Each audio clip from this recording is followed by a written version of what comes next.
Hello friends, welcome back to my YouTube channel. ಗುರುವಾರದ ಸಂಚಿಕೆಯಲ್ಲಿ ಪುಟ್ಟಕ್ಕನ ಮಕ್ಕಳು ಏನಾಗುತ್ತೆ ಅಂತ ನೋಡ್ಕೊಂಡು ಬರೋಣ ಬನ್ನಿ ಫ್ರೆಂಡ್ಸ್. ಅದಕ್ಕೂ ಮುಂಚೆ ಯಾರ್ಯಾರು ಇನ್ನೂ ನಮ್ಮ ಚಾನಲ್ನ ಸಬ್ಸ್ಕ್ರೈಬ್ ಮಾಡ್ಕೊಳ್ದೆ ಹಾಗೆ ವಿಡಿಯೋಗಳನ್ನ ನೋಡ್ತಿದ್ದೀರೋ ದಯವಿಟ್ಟು ಸಬ್ಸ್ಕ್ರೈಬ್ ಮಾಡ್ಕೊಳ್ಳಿ. ಈ ವಿಡಿಯೋ ಇಷ್ಟ ಆದರೆ ಒಂದು ಲೈಕ್ ಮಾಡಿ, ನಿಮ್ಮ ಅನಿಸಿಕೆ ಅಭಿಪ್ರಾಯಗಳನ್ನು ತಪ್ಪದೇ ಕಮೆಂಟ್ ಬಾಕ್ಸ್ನಲ್ಲಿ ತಿಳಿಸಿ. ಈ ಸಂಚಿಕೆಯ ಮೊದಲಿಗೆ ಸ್ನೇಹ ಅವರು ಕಂಟಿನ ನೋಡಿ, ಕಂಟಿ ಸಾಹೇಬ್ರು ಇಲ್ಲೇನು ಮಾಡ್ತಿದ್ದಾರೆ, ಅದು ಮುಖ ಮುಚ್ಕೊಂಡು ಬೇರೆ ಓಡಾಡ್ತಿದ್ದಾರೆ ಅಂತ ಕಂಟಿ ಅವ್ರ ಹತ್ರ ಹೋಗ್ಬೇಕು ಅನ್ನೋ ಅಷ್ಟೊತ್ತಿಗೆ ಅಲ್ಲಿಗೆ ಪೊಲೀಸ್ ಕಾನ್ಸ್ಟೇಬಲ್ ಒಬ್ರು ಬಂದು, ನಿಂತ್ಕೊಳ್ಳಮ್ಮ, ಇಲ್ಲೆಲ್ಲ ಹಾಗೆ ಓಡಾಡಬಾರ್ದು ಅಂತ ಹೇಳಿದಾಗ ಸ್ನೇಹ ಅವರು, ಅದು ಪುಟ್ಟಕ್ಕ ಮೆಸ್ಸಿಂದ ಬಂದಿರೋದು, ಖೈದಿಗಳಿಗೆ ಇವತ್ತು ಊಟ ಬಡ್ಸೋಕೆ ಬಂದಿದ್ದೀನಿ ಅಂತ ಹೇಳ್ತಾರೆ. ಅದಕ್ಕೆ ಕಾನ್ಸ್ಟೇಬಲ್, ಇಲ್ಲೆಲ್ಲ ಬರಬಾರ್ದು, ಹೋಗು ಅಂತ ಹೇಳ್ತಾರೆ.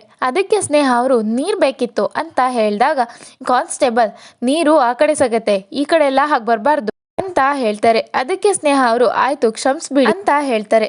ಆಗ ಕಾನ್ಸ್ಟೇಬಲ್, ಹಾ ಸರಿ ಆಯ್ತು ಹೋಗು ಅಂತ ಹೇಳಿ ಅಲ್ಲಿಂದ ಹೋಗ್ತಾರೆ. ಹಾಗೆ ಸ್ನೇಹ ಅವರು ಕಂಟಿ ಅವರನ್ನೇ ಫಾಲೋ ಮಾಡ್ಕೊಂಡು ಬರ್ತಿರುವಾಗ ಇನ್ನೇನು ಅವ್ರ ಹತ್ರ ಹೋಗ್ಬೇಕು ಅನ್ನೋಷ್ಟೊತ್ತಿಗೆ ಹುಲಿ ಅವರು ಬಂದು ಕಂಟಿಗೆ, ಅಣ್ಣ ನೀನ್ ಇಲ್ಲಿದ್ಯಾ, ಅಲ್ಲಿ ಪೊಲೀಸ್ನವರು ಬಂದಿರೋ ಜನಗಳನ್ನೆಲ್ಲ ಲೆಕ್ಕ ಹಾಕ್ತಿದ್ದಾರೆ, ನೀನ್ ಬರ್ಲಿಲ್ಲ ಅಂದ್ರೆ ಕಷ್ಟ ಆಗ್ತದೆ, ಬಾ ಹೋಗುವ ಅಂತ ಹೇಳ್ತಾರೆ. ಅದಕ್ಕೆ ಕಂಟಿ ಅವರು, ಇಲ್ಲ ಕಲ, ನಾನು ಅಲ್ಲಿ ಬಂದ್ರೆ ಎಲ್ಲ ಕೆಲಸ ಕೆಡ್ತೈತೆ, ನಮ್ಮೋರನ್ ಕೊಂದಿರೋ ಸಿಂಗಾರಮ್ಮ ಮತ್ತೆ ಆ ಕಲಿ ಇಲ್ಲೇ ಅವ್ರೆ, ಅವ್ರನ್ನ ಕೊಂದು ಎದೆ ಬಗ್ಗೆ ತನಕ ನನ್ನ ಮನ್ಸ್ನಾಗ ಉರಿತಾ ಇರೋ ಬೆಂಕಿ ಆರಕ್ಕಿಲ್ಲ ಕಲ, ನಮ್ಮೋರ್ ಪಿರಾಣ ತೆಗ್ದೋರನ್ನ ನನ್ನ ಕೈಯಾರ ಕೊಂದ್ರೇನೆ ನಮ್ಮೋರ್ ಆತ್ಮಕ್ಕೆ ಶಾಂತಿ ಸಿಗೋದು, ನೀನ್ ಹೋಗ್ ಅಲ್ಲೇನಾದ್ರೂ ನೆಪ ಹೇಳು, ನಾನಿಲ್ಲಿ ನನ್ನ ಕೆಲಸ ಮುಗಿಸ್ತೀನಿ ಅಂತ ಹುಲಿ ಅವರಿಗೆ ಕಂಟಿ ಅವರು ಹೇಳ್ತಿರೋದನ್ನ ಕೇಳಿಸ್ಕೊಂಡಂತ ಸ್ನೇಹ ಅವರು ತುಂಬಾ ಗಾಬರಿಯಲ್ಲಿ, ಅಂದ್ರೆ ಕಂಟಿ ಸಾಹೇಬ್ರು ಸಿಂಗಾರಮ್ಮ ಮತ್ತೆ ಕಲೀನ ಕೊಲೆ ಮಾಡೋದಿಕ್ ಇಲ್ಲಿಗೆ ಬಂದಿದಾರ, ಸಾಹೇಬ್ರು ಇಲ್ಲೇನಾದ್ರೂ ಅನಾಹುತ ಮಾಡೋಕು ಮುಂಚೆ ನಾನು ಅವ್ರನ್ನ ತಡಿಬೇಕು, ಅವರಿಂದ ಯಾವುದೇ ತಪ್ಪಾಗಕ್ಕೂ ನಾನು ಬಿಡಬಾರ್ದು ಅಂತ ಕಂಟಿ ಅವರನ್ನೇ ಫಾಲೋ ಮಾಡ್ಕೊಂಡು ಹೋಗ್ತಾರೆ.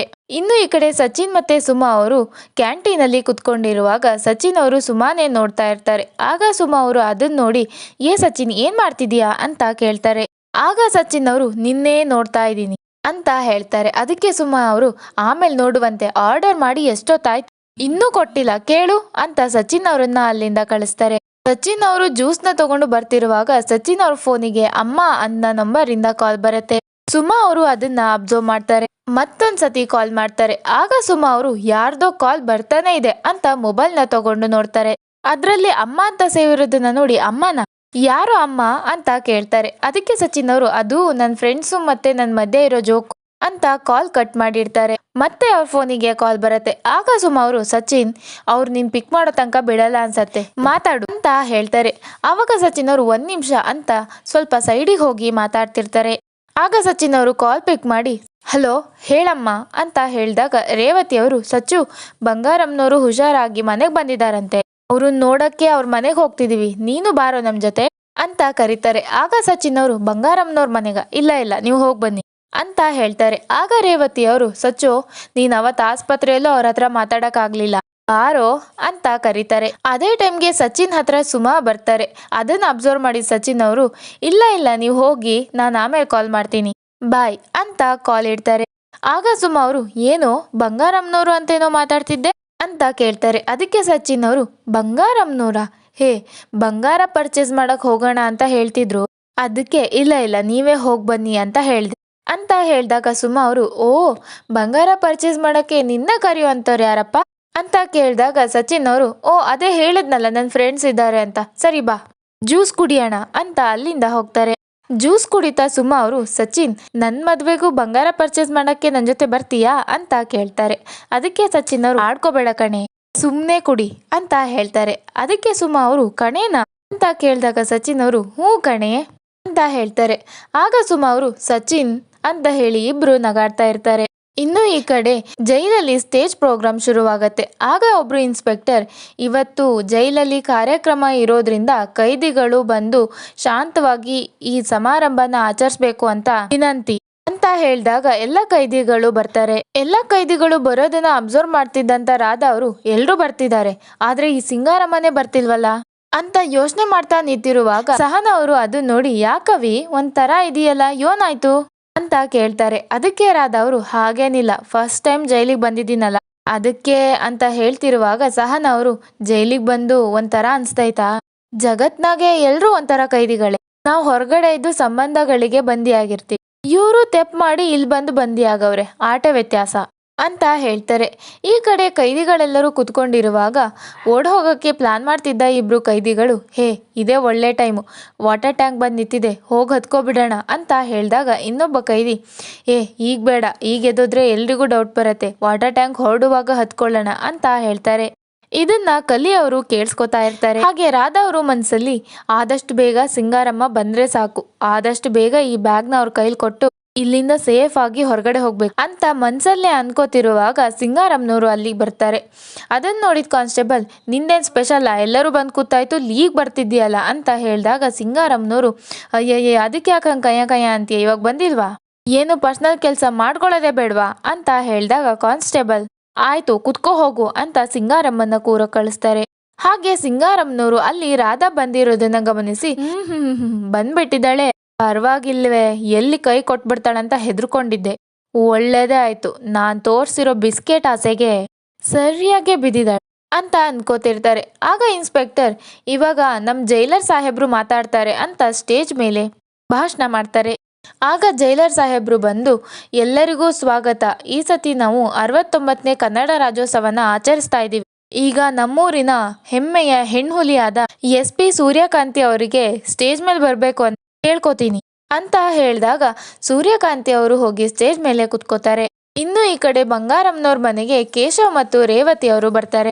ಆಗ ಬಂಗಾರಮ್ಮನವರು ರೇವತಿ ಮತ್ತೆ ಕೇಶವ್ ಅವ್ರನ್ನ ನೋಡಿ, ಅದ್ 8 ದಿವಸ ಆಯ್ತಲ್ವ ನಿಮ್ನ ನೋಡಿ ಅಂತ ಹೇಳಿದಾಗ ರೇವತಿ ಅವರು, ನಾವಂತೂ ನಿಮ್ನ ದಿನ ನೆನ್ಪಿಸ್ಕೋತೀವಿ ಅತಿಗೆ ಅಂತ ಹೇಳಿದಾಗ ಕೇಶವ್ ಅವರು ಕೂಡ, ನಿಮ್ಮನ್ನ ನೆನ್ಸ್ಕೊಳ್ದೆ ಇರೋಕ್ಕಾಗತ್ತಾ, ನಾವು ಕಷ್ಟದಲ್ಲಿದ್ದಾಗ ಎಷ್ಟು ಸಹಾಯ ಮಾಡಿದ್ದೀರಾ ನೀವು ಅಂತ ಹೇಳಿದಾಗ ಬಂಗಾರಮ್ಮನವರು, ಅದನ್ನ ಸಹಾಯ ಅಂತ ಹೇಳ್ತಾರೆ, ಅದು ನಿಮ್ಮೇಲಿದ್ದ ಅಕ್ಕರೆ, ನೀವು ಪ್ರೀತಿಸಿ ಮದುವೆಯಾಗಿ ಮನೆಯವರಿಂದ ದೂರ ಇದ್ದು ಅದ್ಯೋಟೆಲ್ಲ ಕಷ್ಟಪಟ್ಟಿದ್ದೀರಾ ಅಂತ ನಾವು ನೋಡಿಲ್ವೇ ಅಲ್ವೇನ್ರಿ ಅಂತ ಕೇಳಿದಾಗ ಮಾದೇಗೌಡರು ಕೂಡ, ಹ್ಞೂ ಮತ್ತೆ ಈಗ ಪಟ್ಟಣದಾಗೆ ದೊಡ್ಡ ದೊಡ್ಡ ಕಂಪ್ನಿಗಳನ್ನ ನಡ್ಸೋರಂತೆ, ಇದೇ ಅಲ್ವೇ ಸಾಧನೆ ಅಂದ್ರೆ ಅಂತ ಹೇಳ್ತಾರೆ. ಆಗ ಬಂಗಾರಮ್ಮನವರು, ದಿಟ, ಮಕ್ಳು ಹೆಂಗವ್ರೆ ಅಂತ ಕೇಳಿದಾಗ ರೇವತಿ ಅವರು, ಚೆನ್ನಾಗಿದ್ದಾರೆ ಅಮ್ಮೋರೆ ಅಂತ ಹೇಳ್ತಾರೆ. ಆಗ ಕೇಶವ್ ಅವರು ಕೂಡ, ಮೊನ್ನೆ ನೀವು ಆಸ್ಪತ್ರೆಯಲ್ಲಿ ಇದ್ದಾಗ ಮಗನ್ ಕರ್ಕೊಂಡ್ ಬಂದಿದ್ವಿ ಅಂತ ಹೇಳಿದಾಗ ಬಂಗಾರಮ್ಮನವರು, ಅಯ್ಯಯ್ಯ ಹೌದೇ, ಈಗ ಮನೆ ಕರ್ಕೊಂಬರಕಲ್ವೇ ಅಂತ ಹೇಳ್ತಾರೆ. ಅದಕ್ಕೆ ರೇವತಿ ಅವರು, ಅವನು ಕಾಲೇಜಿಗೆ ಹೋಗಿದ್ದ ಅದ್ಗೆ ಅಂತ ಹೇಳ್ತಾರೆ. ಅದಕ್ಕೆ ಬಂಗಾರಮ್ಮನವರು, ಓ ಇರ್ಲಿ ಇರ್ಲಿ ವಸು ಅಂತ ಕರೆದಾಗ ವಸು ಅವರು ಎಲ್ಲರಿಗೂ ಜ್ಯೂಸ್ ತಗೊಂಡು ಬಂದು ಕೊಡ್ತಾರೆ. ಹಾಗೆ ಕೇಶವ್ ಅವರು ಕಂಟಿಯಲ್ಲಿ ಅಂತ ಕೇಳಿದಾಗ ಬಂಗಾರಮ್ಮನವರು, ಹೊರಗೆ ಹೋಗವನೆ ಅಂತ ಹೇಳ್ತಾರೆ. ಆಗ ರೇವತಿ ಅವರು, ಅತ್ಗೆ ನಮ್ಮಿಬ್ರು ಮದ್ವೆ ನೀವೇ ಮುಂದೆ ನಿಂತು ಮಾಡಿದ್ದು, ಈಗ ನಮ್ಮ ಮಗನೇ ಮದ್ವೆ ವಯಸ್ಸಿಗೆ ಬಂದಿದ್ದಾನೆ, ನಮ್ಮ ಜೀವನ ಹೇಗೆ ಶುರುವ ಮಾಡಿಕೊಟ್ರೋ ಹಾಗೆ ಅವನ ಜೀವನನೂ ನಿಮ್ಮ ಕೈಯಿಂದನೇ ಶುರುವಾಗಬೇಕು ಅನ್ನೋದು ನನ್ನ ಆಸೆ. ನಿಮಗೆ ಗೊತ್ತಿರೋರು ಯಾರಾದರೂ ಒಳ್ಳೆ ಹುಡುಗಿ ಇದ್ರೆ ದಯವಿಟ್ಟು ತಿಳಿಸಿ ಅತಿಗೆ ಅಂತ ಹೇಳ್ತಾರೆ.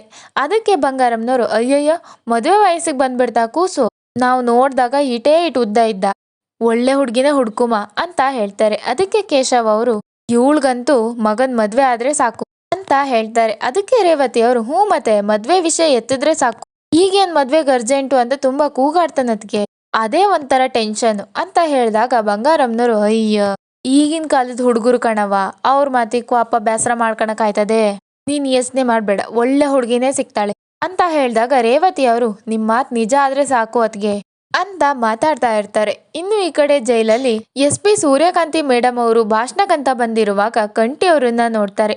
ಹಾಗೆ ಮನ್ಸಲ್ಲಿ ಇವನೇನ್ ಮಾಡ್ತಿದ್ದಾನಿಲ್ಲಿ ಅಂತ ಅನ್ಕೊಂಡು ಆ ಕಡೆ ಸಹನಾ ಅವರನ್ನ ನೋಡಿ, ಓ ಪುಟ್ಟಕ್ಕನ್ ಮೆಸ್ ಅವ್ರ ಜೊತೆ ಬಂದಿರ್ಬೇಕು ಅಂತ ಮಾತಾಡೋಕೆ ಶುರು ಮಾಡ್ತಾರೆ. ಹಾಗೆ ಕಂಟಿ ಅವರು ಕಲಿನ ನೋಡ್ಬಿಟ್ಟು, ಬಡ್ಡಿ ಹೈದ್ನೆ ಇಲ್ಲಿದ್ಯಾ, ಇವತ್ ಏನಾದ್ರೂ ಆಗ್ಲಿ ನಿನ್ ಪುರಾಣ ತೆಗೆದೆ ಬುಡಕೆಲ್ಲ ಕಂಡ್ಲಾ ಅಂತ ಹೇಳ್ತಿರುವಾಗ ಜೈಲಿನ ತಪ್ಪಿಸ್ಕೋಬೇಕು ಅಂತಿರೋ ಇಬ್ರು ಕೈದಿಗಳಲ್ಲಿ ಒಬ್ಬ, ಸರ್ ಅರ್ಜೆಂಟು ಸರ್ ಅಂತ ಅಲ್ಲಿಂದ ಎದ್ದು ಹೊರಗೆ ಹೋಗ್ತಾರೆ. ಹಾಗೆ ಇನ್ನೊಬ್ಬ ಕೈದಿ ಕೂಡ ಬಾತ್ರೂಮಿಗೆ ಹೋಗ್ಬೇಕು ಸರ್, ಬೇದಿ ಆಗೈತೆ ಅಂತ ಹೇಳಿದಾಗ ಕಾನ್ಸ್ಟೇಬಲ್ ಅವರನ್ನು ಕೂಡ ಅಲ್ಲಿಂದ ಕಳಿಸ್ತಾರೆ. ಅವರಿಬ್ರು ಎದ್ದಿದ್ದಿನ ಅವರು ಕೂಡ ಎದ್ದು, ಅಣ್ಣ ಅರ್ಜೆಂಟ್ ಟಾಯ್ಲೆಟಿಗೆ ಹೋಗ್ಬೇಕು ಅಂತ ಹೇಳ್ತಾರೆ. ಆಗ ಕಾನ್ಸ್ಟೇಬಲ್, ಎಲ್ರಿಗೂ ಒಟ್ಟಿಗೆ ಬರತ್ತೇನೋ, ಫಂಕ್ಷನ್ ಮುಗಿಯೋವರೆಗೂ ಎಲ್ಗೂ ಹೋಗೋ ಹಾಗಿಲ್ಲ, ಕುತ್ಕೋ ಅಂತ ಹೇಳ್ತಾರೆ. ಅದಕ್ಕೆ ಕಲಿಯೋರು, ಅಣ್ಣ ತುಂಬಾ ಅರ್ಜೆಂಟ್ ಅಣ್ಣ, ಇಲ್ಲ ಅಂದ್ರೆ ಇಲ್ಲೇ ಆಗ್ಬಿಡತ್ತೆ ಅಂತ ಹೇಳಿದಾಗ ಕಾನ್ಸ್ಟೇಬಲ್ ಕಲಿಯೋರನ್ನು ಕೂಡ ಅಲ್ಲಿಂದ ಕಳಿಸ್ತಾರೆ. ಹಾಗೆ ಸಹನಾ ಅವರು ಸ್ನೇಹ ಅವರು ಇನ್ನೂ ಬರ್ದೇ ಇರೋದನ್ನ ನೋಡಿ ರಾಧಾ ಅವ್ರ ಹತ್ರ, ಅಲ್ಲ ಈ ಸ್ನೇಹ ಎಲ್ಲಿ ಹೋದ್ಲು, ಕಾರ್ಯಕ್ರಮ ಶುರುವಾಗಿ ಮುಗಿಯೋ ಹೊತ್ತಾಯ್ತು ಆದ್ರೂ ಇನ್ನೂ ಬಂದಿಲ್ಲ ಅಂತ ಗಾಬರಿಯಿಂದ ನೋಡ್ತಿರುವಾಗ ರಾಧಾ ಅವರು, ಸಹನಾ ಅವರೇ ನೀವ್ ಯಾಕಿಷ್ಟು ಟೆನ್ಷನ್ ಆಗ್ತೀರಾ, ಬರ್ತಾಳೆ ಬಿಡಿ, ಹೊಸ ಜಾಗ ಅಲ್ವಾ ಏನೋ ನೋಡ್ತಾ ನಿಂತಿರ್ತಾಳೆ ಅನ್ಸತ್ತೆ ಅಂತ ಹೇಳಿದಾಗ ಸಹನಾ ಅವರು ಹಂಗಲ್ಲ ಕಣವಿ, ಇದು ಜೈಲಲ್ವೇ, ಹಂಗೆಲ್ಲ ಸುಮ್ಮನೆ ಓಡಾಡಿದ್ರೆ ತೆಪ್ಪಾಯ್ತದೆ ಅಂತ ಹೇಳಿದಾಗ ರಾಧಾ ಅವರು, ಸಹನಾ ಅವರೇ, ಸ್ನೇಹ ಏನು ದಡ್ಡಿನೂ ಅಲ್ಲ ಪೆದ್ದಿನೂ ಅಲ್ಲ, ಬರ್ತಾಳೆ ಬಿಡಿ, ನಾವು ಊಟಕ್ಕೆ ತಟ್ಟೆಗಳನ್ನೆಲ್ಲ ರೆಡಿ ಮಾಡ್ಕೊಳ್ಳೋಣ ಬನ್ನಿ ಅಂತ ಹೇಳ್ತಾರೆ.